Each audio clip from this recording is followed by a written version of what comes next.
You think about them. You pray about them. But then the doubt creeps in. What if this is just my nafs? What if I'm chasing something that was never meant for me?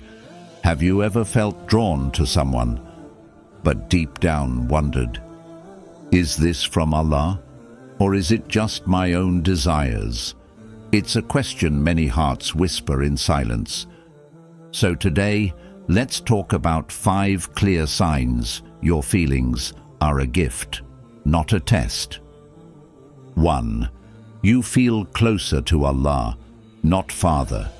When your heart leans toward someone, but instead of forgetting Allah, you remember Him more, that's a sign. You start praying on time.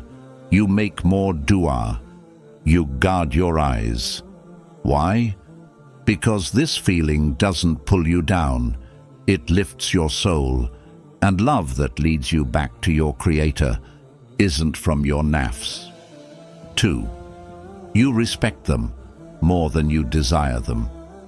Desire can be loud, but respect is quiet and powerful. If you look at them and your first thought isn't physical, but rather, Subhanallah, this person reminds me of Jannah, then pause. That's not just attraction. That's a heart that sees with light, not lust. 3. You're willing to wait. When your desire is just from your nafs, that lower part of yourself that craves instant pleasure, it doesn't care about the bigger picture. It wants what's exciting, what's easy, what makes the heart race, even if it leaves the soul restless. It wants to feel good now, even if it means crossing lines, breaking trust, or ignoring what Allah says is best. But when your feelings come from Allah, there's a stillness in your heart, even when it's full of longing. Yes, you're drawn to this person. Yes, you care. But your love doesn't come with panic or pressure. It comes with peace. You don't feel the need to rush, to force, or to chase, because deep down, you know something. What's meant for you will never miss you, and what misses you was never meant for you. So you begin to wait, not out of fear, but out of faith. You stop looking for ways to get their attention. You stop trying to make things happen behind closed doors. You stop thinking, how can I get them to choose me? Instead, your heart whispers, how can I choose what pleases Allah right now? And that shift, that surrender, that quiet patience isn't weakness. It's a sign of maturity. It's a sign your love is rooted in something deeper than emotion. It's rooted in obedience. You're not waiting because you have no other choice. You're waiting because you've made a conscious choice to honor the process, to protect the purity, to trust the one who sees what's hidden in your heart and theirs. You wait with intention. You wait with dua. You wait with dignity. And it's not easy. There are nights where your chest feels heavy, mornings where your heart wonders, will this ever happen? But you remind yourself, even in this delay, Allah is working. He's preparing you. He's preparing them. He's preparing something better than what you're imagining. Because anything that is rushed often breaks. But what's built with patience lasts.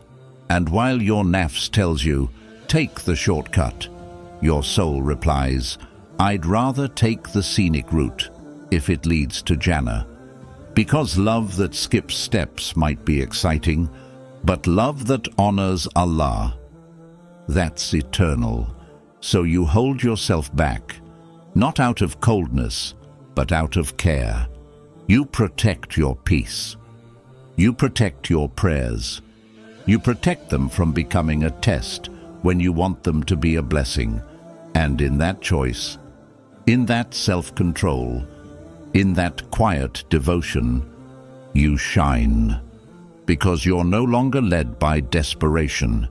You're led by discipline, and your waiting becomes worship. A daily act of saying, Ya Allah, I trust you more than I trust my timeline. And that is one of the clearest signs your desire has been purified by faith and not polluted by ego. Because you don't just want love, you want love that's written, blessed, and protected by the one who created your heart in the first place. And that love, that kind of love, is always worth waiting for. 4. You're more focused on becoming, not just getting. When desire comes from your ego, from the nafs, everything becomes about getting their attention, getting their affection, getting them to notice you, want you, choose you. And in that chase, you start to forget why you even want them in the first place. It becomes about proving something to them, to yourself, to the world. Your thoughts become noisy, filled with questions that don't bring peace. Should I message them again? Should I change how I look? What do I need to say or do to make them like me back? And slowly, without even realizing it, your heart turns into a performance. Your identity becomes a mask. Your self-worth starts depending on how someone else sees you, or if they even see you at all. But when your desire is placed in your heart by Allah, the energy shifts. Suddenly, it's not about chasing them. It's about returning to you, the real you, the version of you that Allah created, full of potential, full of light, full of purpose. You stop asking, how can I be what they want? And you start asking, how can I become what Allah wants me to be? Because maybe this love, this longing, isn't here just to unite you with someone else. Maybe it's here to unite you with the best version of yourself, the version that prays with focus, that speaks with kindness, that moves with humility, that loves with boundaries, that lives with faith. So you start working, not on impressing them, but on improving yourself, not for applause, not for attention, but for Allah. You check your character, you clean your heart, you ask hard questions like, do I really know who I am without them? Would I be ready for marriage, or just craving connection? Am I asking for a good spouse, while neglecting becoming one? And when that shift happens, everything becomes more meaningful. You fix your relationship with the Quran. You make dua, not just to be loved, but to be guided. You deal with your past wounds. You stop blaming others and start taking accountability. You start forgiving, even yourself. And this transformation, this inner work, this deep surrender to growth, it changes how you see love entirely. You're no longer just waiting for them to come. You're allowing Allah to prepare you for what's to come. Because the truth is, you can't build a pure love on a broken foundation. And sometimes Allah delays what you want, not to punish you, but to polish you. He removes distractions. He stretches your patience. He teaches you how to love in a way that is less selfish, more sacred, less about attachment, more about alignment. And when you begin to feel that peace, that stillness that says, I'm not where I want to be yet, but I'm becoming who I need to be, you'll realize something beautiful. You don't just want someone to love you. You want someone who brings you closer to Allah. You want a love that doesn't just feel good. You want a love that does good. A love that wakes you up for Fajr. A love that encourages you to fast on Mondays. A love that reminds you, Jannah is our goal, and I'll walk that path with you, not distract you from it. And for that kind of love, you're willing to wait, You're willing to grow. You're willing to say, Ya Allah, I want this love to make me better, not weaker. Because you're no longer obsessed with getting someone. You're focused on becoming someone. Someone who is calm, clear, and committed to their faith. Someone who's ready to receive a love that is written, not rushed. Someone who trusts that when the time is right.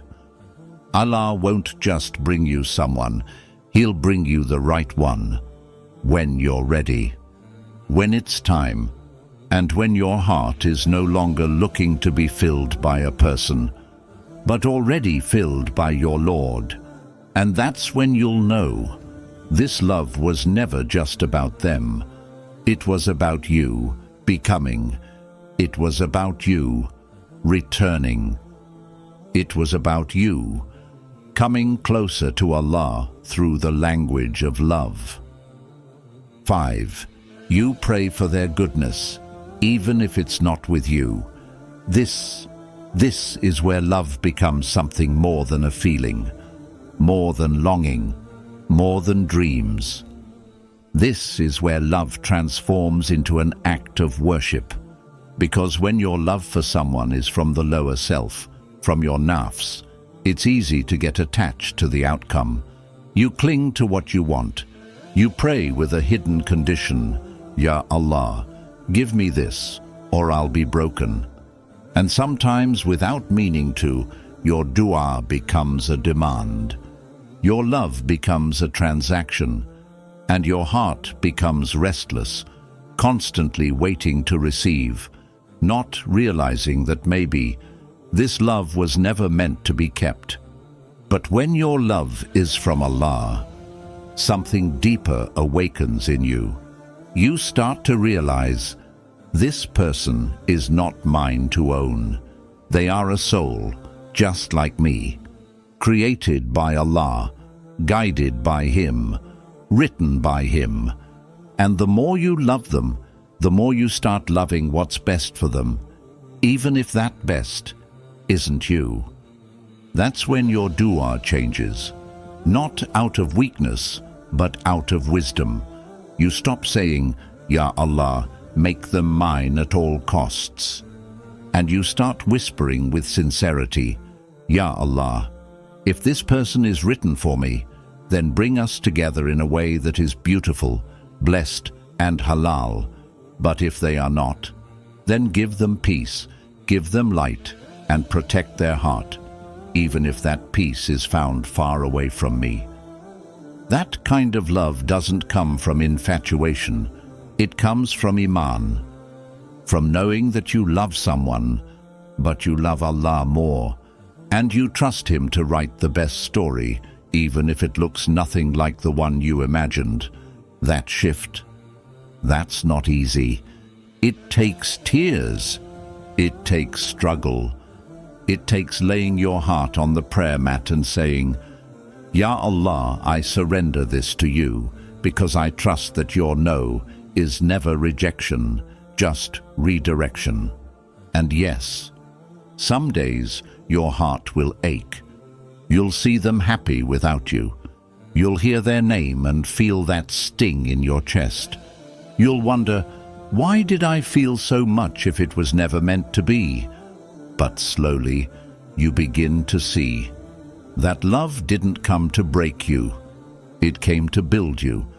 It came to teach you how to love beyond your ego, how to pray with a soft heart and open hands, how to love someone without needing to have them. And there's something incredibly beautiful about that, because most people only know how to pray when there's hope of getting what they want.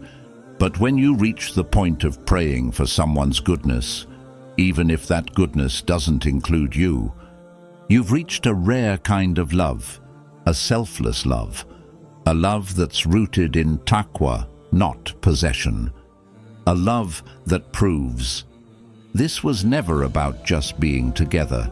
This was about being sincere. And maybe you'll never meet again. Maybe they'll marry someone else.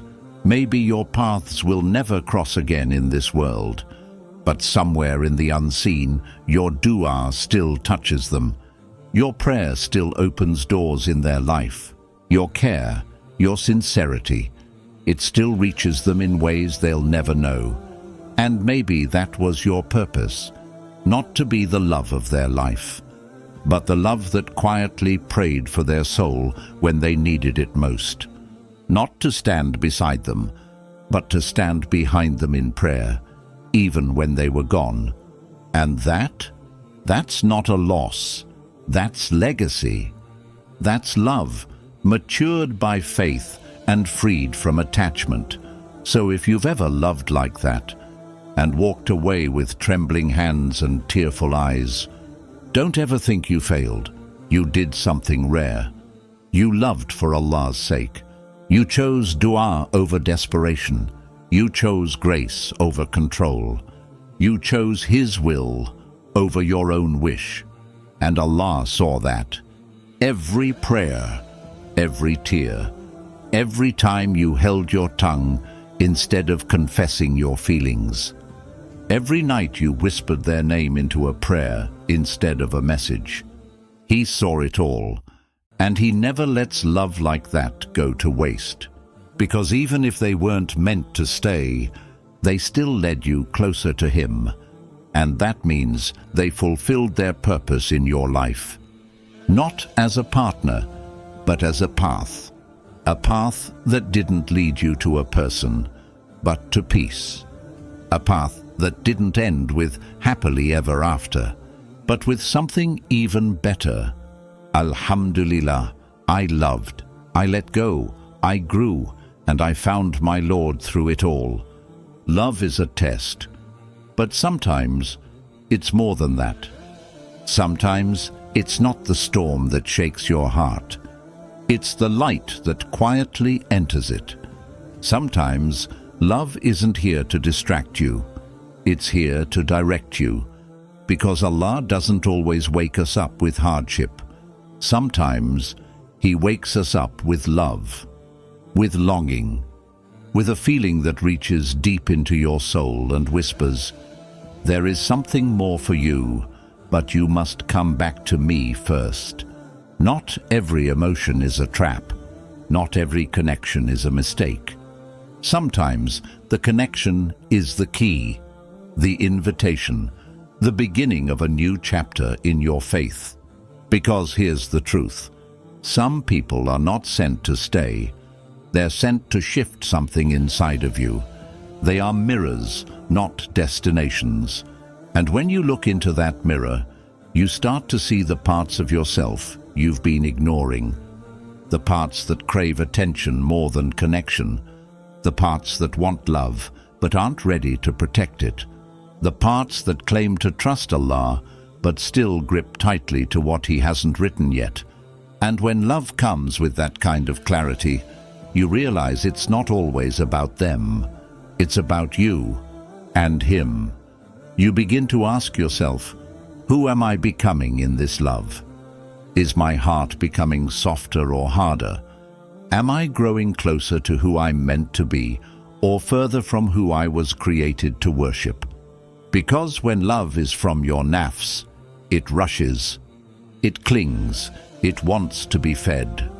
Now, it's loud and restless. It's full of fear, full of questions, full of pressure. Why don't they feel the same? How can I make this happen? What if I lose them? But when the love is from Allah, it doesn't rush you. It settles you. It quiets you. It teaches you to pause and pray before you pursue.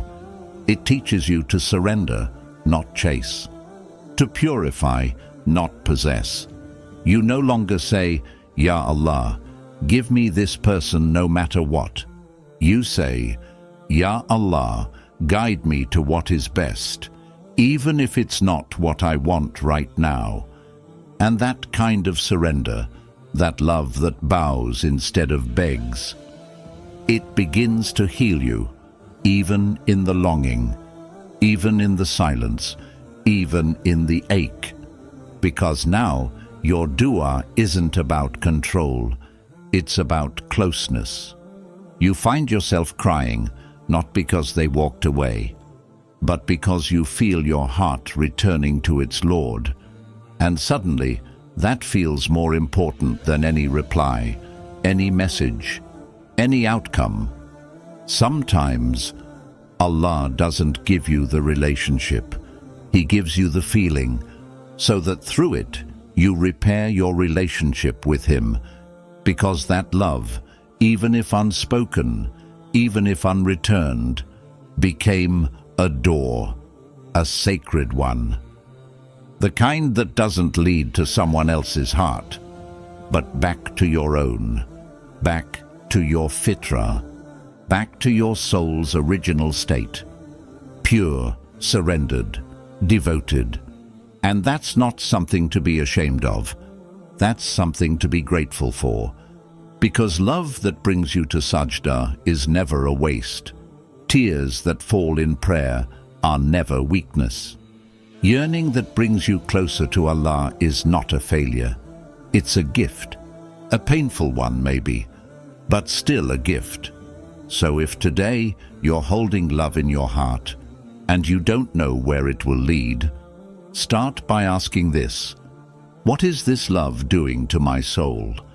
Is it pulling you toward the dunya or pushing you toward Jannah? Is it making you anxious or is it making you aware? Is it taking over your identity or returning you to your purpose? Because the real measure of love is not how badly you want someone, it's what that want is doing to your worship. And when you reach a point where you can say, Ya Allah, I wanted them, but I want you more, that's when the love becomes sacred. Not because it ended in marriage, not because it turned into a fairy tale, but because it turned you into someone more faithful, more humble, more sincere. And that kind of love, that kind of inner transformation, it will be rewarded, even if not in this world, then in the next. Because nothing is wasted with Allah. Not your silence, not your patience, not your longing, not your heartbreak. He sees all, He holds all, and He will replace it all in ways you can't imagine. So maybe this love wasn't meant to be the ending. Maybe it was meant to be the beginning of your return, of your healing, of your closeness to the one who never left.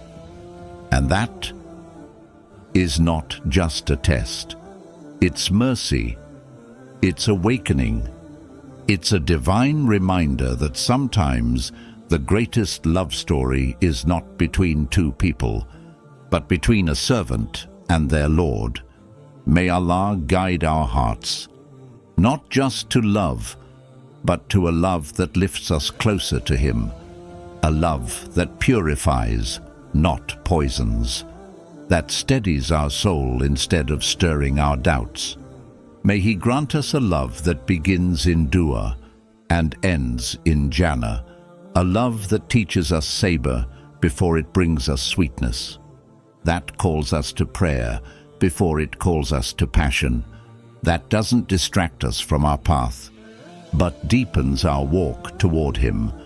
May He protect our intentions from being stained by ego, our glances from lingering where our names aren't written, and our desires from choosing what feels good over what is good. Because the truest kind of love isn't found in fleeting butterflies or anxious overthinking or chasing after someone who doesn't return your dua. True love is found in stillness, in surrender, in the ache of patience and the quiet whisper, Ya Allah, if it's good, bring it close. If it's not, protect me from it and from myself. And if you're holding on to hope right now, if you're praying for clarity, for peace, for a sign, this is it. If it's from Allah, it will not confuse you. It will not tempt you into disobedience, and it will never require you to beg for love that was never yours to hold. What's from Allah doesn't rush in through the back door. It comes with light, with honor, with ease in the heart, even when the road is long. So may He soften what needs softening in us. May He remove what needs removing. And may He replace it, not just with someone who loves us, but with someone who brings us closer to the one who always has. And if that means waiting, let us wait with grace. If it means letting go, let us release with dignity. If it means walking alone for a while, let us walk in worship, never in regret. Because this life is short, but love that is written by the most merciful, that kind of love lasts forever. So if this brought even a drop of peace to your heart, share it with someone whose silence is hiding a storm. You never know, your reminder might be their rescue. And follow for more words that don't just touch the mind, but speak to the soul, inshallah. And always remember, Allah sees your love. He hears your prayers, and He never lets a heart that chooses Him go unanswered.